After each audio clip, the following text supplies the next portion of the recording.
Il faut déjà préciser quelque chose, je ne suis pas vraiment ce qu'on pourrait appeler un fan de Blizzard. Je ne suis jamais tombé dans World of Warcraft, je connais évidemment son importance, mais je suis complètement passé à côté du phénomène, et même si j'ai joué à Warcraft 3, j'étais probablement bien trop mauvais pour en profiter correctement, et pour le coup, Diablo est finalement la seule licence du studio avec laquelle j'ai eu une vraie relation sur la durée. Et cette relation, elle est loin d'avoir toujours été très positive.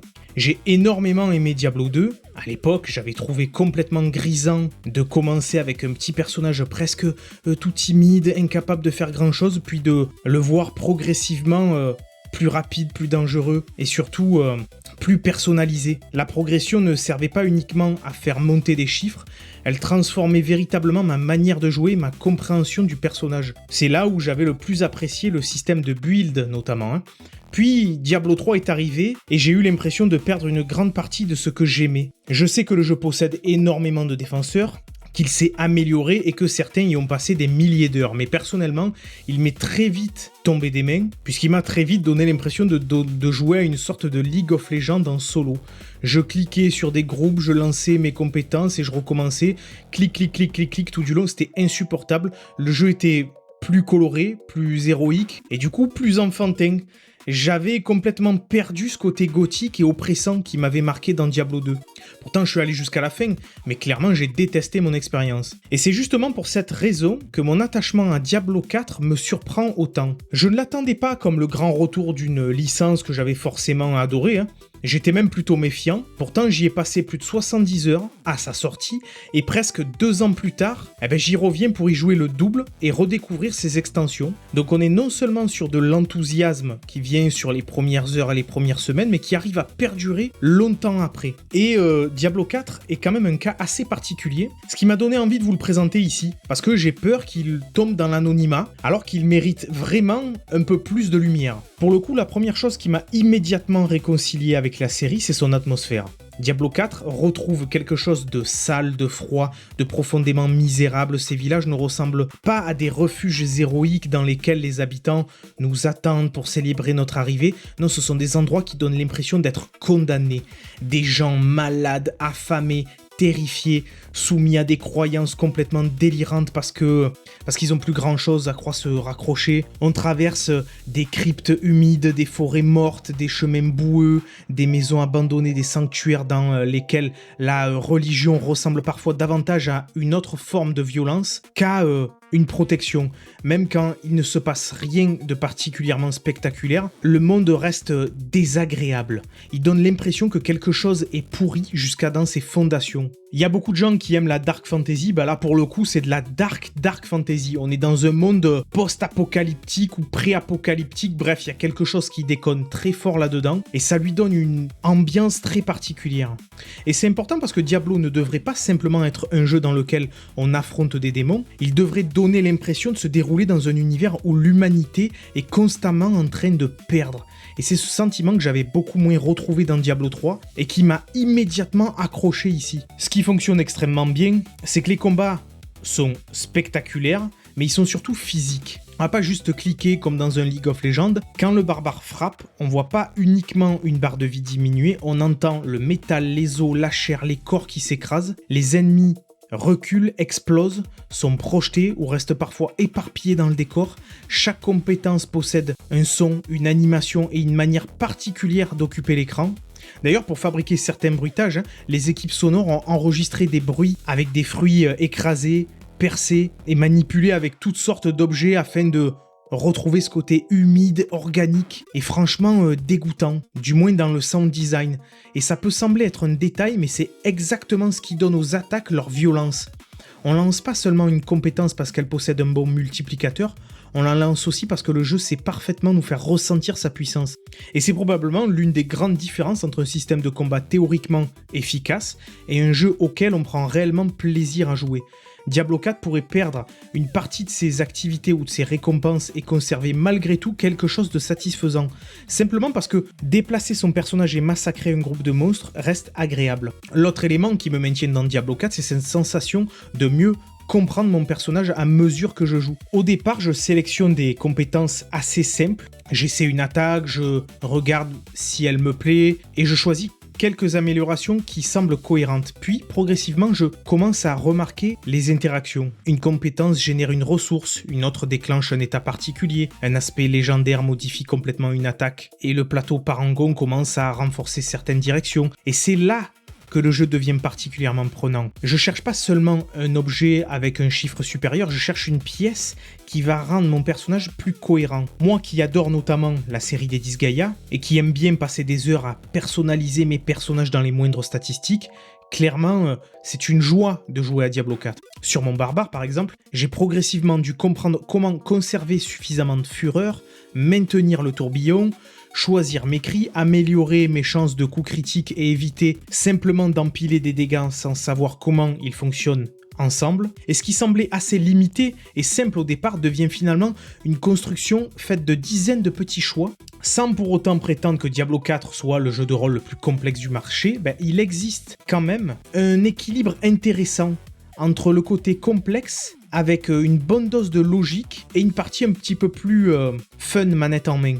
Et oui, je dis bien manette en main, puisque les Diablo, ils ont réussi à adapter ça à la manette, et ça marche très très bien à la manette. Pour les personnes qui n'ont jamais essayé, franchement, ça pourrait vous changer la vie. Moi, je ne me verrai jamais retourner sur un hack and slash sans jouer à la manette aujourd'hui. Il y a un vrai travail d'optimisation qui marche à merveille là-dessus. Et tout ça est couplé avec le plaisir de devenir absurdement puissant. On commence en ayant parfois besoin de plusieurs attaques pour éliminer un petit groupe de créatures, et quelques heures plus tard, on traverse des groupes entiers en laissant derrière soi un écran rempli de cadavres, puis on augmente la difficulté, on rencontre des ennemis capables de nous résister, et on recommence à construire notre personnage.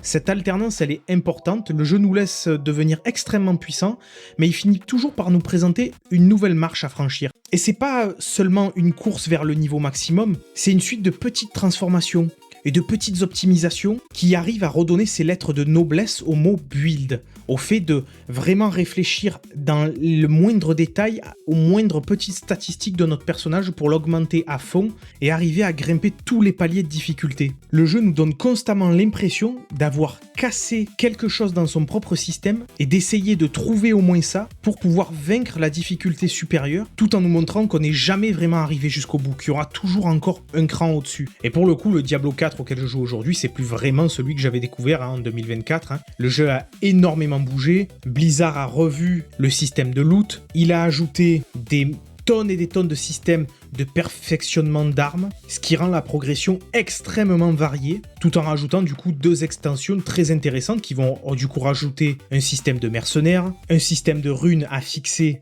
sur nos équipements, de nouvelles classes de personnages très intéressantes, sachant que chaque classe de personnage a des builds bien particuliers, ce qui donne envie terriblement, pas simplement de reprendre mon barbare que j'avais joué il y a 2 ans, mais d'essayer de jouer toutes les classes et d'essayer d'aller un petit peu plus loin, de comprendre la joie qu'on a d'essayer tel ou tel build sur telle ou telle classe. Et au vu de tous les systèmes que le jeu propose pour essayer de grimper en niveau un petit peu plus vite, c'est plutôt engageant de se lancer là-dedans. Et pour le coup, une partie de son succès et des gens qui l'apprécient, elle vient surtout du confort. Puisque Diablo 4 peut être très technique lorsqu'on commence à optimiser un personnage, mais il reste extrêmement simple à relancer. Le jeu peut être joué pendant 1 heure, où on va accomplir quelques activités, trouver 2 ou 3 objets, et s'arrêter sans avoir l'impression d'avoir perdu son temps, parce qu'on a toujours des trucs à y faire. En plus que le jeu est truffé d'éléments aléatoires qui rend sa progression organique. Et pour le coup, Blizzard a également intégré plus de 50 options d'accessibilité avec une configuration complète des commandes, des aides visuelles, un lecteur d'écran et la possibilité de transformer certaines actions maintenues en actions activables.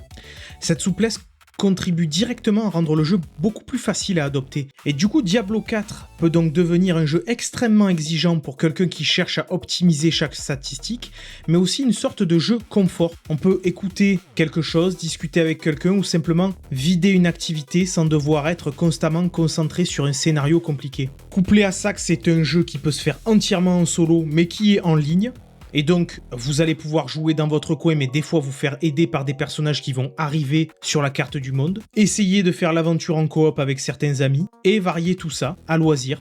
Mais alors pourquoi recommencer un personnage, c'est pas forcément perdre son temps, comme je l'ai dit un petit peu plus tôt, puisque le principe des saisons m'a longtemps paru assez étrange, Créer un personnage, passer des dizaines d'heures à l'améliorer, puis recommencer depuis le début, quelques mois plus tard, peut donner l'impression d'effacer son propre travail. Mais plus je joue à Diablo, plus je comprends que la progression elle-même est une partie essentielle de l'expérience. Une fois que le personnage est terminé, que le build fonctionne et que chaque activité devient presque automatique, il y a une partie du plaisir qui disparaît. Et pour le coup, recommencer permet de retrouver les premiers choix, les premiers objets intéressants, les moments où une seule compétence peut complètement modifier notre manière de jouer. Et une saison n'est donc pas seulement une nouvelle liste de récompenses, c'est une excuse pour tester une autre classe, abandonner certaines habitudes et redécouvrir cette transformation entre un personnage fragile et une machine de guerre. Attention, ça n'est pas forcé, vos progressions ne sont pas directement détruites, pas du tout. Mais clairement, l'invitation, elle va clairement dans le sens où on vous pousse à essayer de nouvelles choses. Le plus intéressant finalement, c'est que beaucoup de joueurs qui aiment Diablo 4 passent aussi énormément de temps à le critiquer. Ils peuvent adorer les combats et détester le drop d'items, apprécier une nouvelle classe et ne pas supporter la saison qui l'accompagne. Passer 100 heures sur un personnage tout en expliquant que en endgame, il manque un peu de profondeur. Et c'est pas nécessairement incohérent, hein. D'ailleurs, les évaluations récentes sur Steam restent partagées, hein. Les forums officiels sont remplis de joueurs qui reprochent encore au jeu son système de butin, ses performances ou son incapacité à conserver une direction claire. Pourtant, même dans les messages les plus critiques, on retrouve régulièrement les mêmes compliments concernant la campagne, concernant l'univers, les graphismes et les sensations de combat. Et pour moi, c'est peut-être là que se trouve la véritable réponse. Diablo 4 n'est pas aimé parce qu'il serait irréprochable, il est aimé parce que sa base est suffisamment solide pour survivre à ses propres erreurs. Et je crois que c'est ça qu'il faut noter surtout. Parce que même lorsqu'une saison déçoit, même lorsqu'un système d'objets devient frustrant ou qu'un équilibrage détruit un build, le simple fait de reprendre un personnage et de traverser un groupe de monstres continue de fonctionner. Je peux lui trouver énormément de défauts, parfois ne plus avoir envie de le lancer pendant plusieurs mois, puis revenir et retomber presque immédiatement amoureux de cette boucle. Chercher des objets, essayer de comprendre de nouvelles interactions, modifier une compétence. C'est une boucle extrêmement efficace qui n'a jamais aussi bien fonctionné que dans Diablo 4. Et clairement, pour moi, il fait partie des meilleures actions RPG de cette décennie. Moi qui ai de plus en plus de mal avec le RPG occidental, ce hack and slash là a quand même des forces qui fera envie à énormément d'autres jeux dans la même catégorie. On peut le retrouver facilement pour une poignée d'euros et ce serait vraiment dommage de passer à côté. Je serais curieux de savoir si vous êtes intrigué par cette proposition, si vous avez testé les Diablo 1, 2, 3 et ce que vous en avez pensé, parce que je crois que celui-ci arrive aussi à apporter quelque chose d'autre à la série et je serais curieux de savoir quel avis vous pourriez avoir là-dessus.